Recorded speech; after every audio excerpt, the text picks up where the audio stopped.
Hey there, this is Terry with Collabo Creative, a local service design company here in Indianapolis, and guess what day it is? It is another Wednesday, so we are coming back at you with another 5-ish minutes of tips and tricks to help you improve collaboration and creativity in your organization. And we're going to talk about this week what we call the designerly mindset. Now that sounds super fancy and like a strange term, but really designers are people who are creative and collaborative and innovate. So if you want to think about how you can be more innovative or more creative or more collaborative, then you want to think about how you can cultivate what we call the designerly mindset.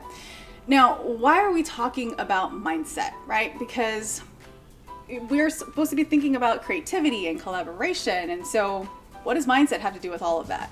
Well, if you really think about it, all of our actions are developed from where our head is at. So when we think about creativity, it really starts here in your head. It starts with your mindset. It doesn't start with the actions that you're doing. You can't just say, I'm gonna all of a sudden be creative today. You have to get in the right headspace. And so that's why we want to start with, well, what does this mindset look like? What are the things that I need to be choosing to think about, or how I need to be choosing to think about things before I can even become more creative or more collaborative? So that's what we're going to talk about today. So for the past decade, myself and my business partner, Pamela, she's also an educator, we've been teaching and practicing this whole design thinking, service design approach. And we've developed what we call 4 different mindsets that help people to be more creative and more collaborative. And before we talk through what those 4 mindsets are, I'm going to give you a definition of what a mindset is, because you might be thinking, you're saying mindset, but I don't even know what you're talking about. What is this mindset thing? So a mindset is a mental attitude that predetermines a person's response to and interpretations of situations.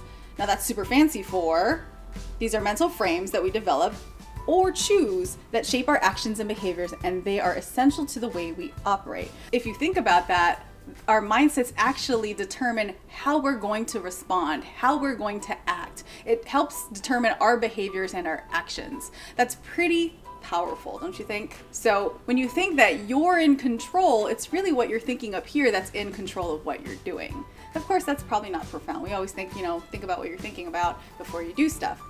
So when we think about mindsets, you want to think about how this simple formula goes. Your thoughts create your feelings, which creates your actions. And that's where that impact happens, right? So going back to our designerly mindset, there are 4 different things that we focus on. So one is action. So we would say you have to have an action-oriented perspective or an action-oriented mindset. And then 2 is what we talked about before, being curious. So you need to have a curious mindset. And then 3 is growth, which we're going to bring up one of our favorite authors, Carol Dweck, in talking about the growth mindset. And then the 4th one is inclusion. Now, everyone's been talking about diversity and inclusion, and it's not just words or buzzwords. You can bring in so much more value and richness into anything that you're working on when you bring more perspectives, and that's why inclusion is so important. So those are the 4 mindsets. Now you might be wondering, okay, Terry, what am I supposed to do with this? You just gave me 4 terms. What do you want me to do with this? So in a simple way, what you can do is ask yourself some reflective questions around these mindsets. So 1, what have I taken action on today? What am I not taking action on? What am I dragging my feet on? And that's going to help you think about whether or not you are in that action mindset or you're not. 2, for curiosity, you can go back and start thinking about, how many questions do I ask? We've talked about being more mindful and practicing some meditation, but you can think about, how mindful and present am I today or yesterday? Do I know what's happening, or do I feel like everything's just going on by without me? And then 3, for growth, you're gonna ask yourself, do I feel like I can take on anything, or do I feel stuck where I'm at? Do I feel like the world is weighing down on me? And that's going to help you just think through, how do you feel? Do you feel like you can just accomplish anything and that you're in that growth space?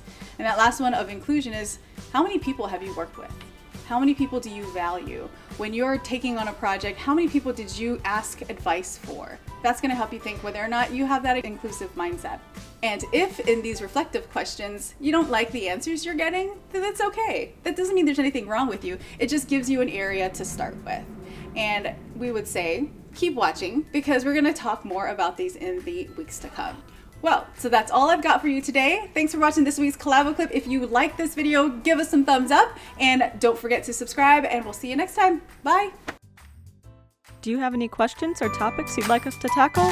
Shoot over an email to hello@collabocreative.com.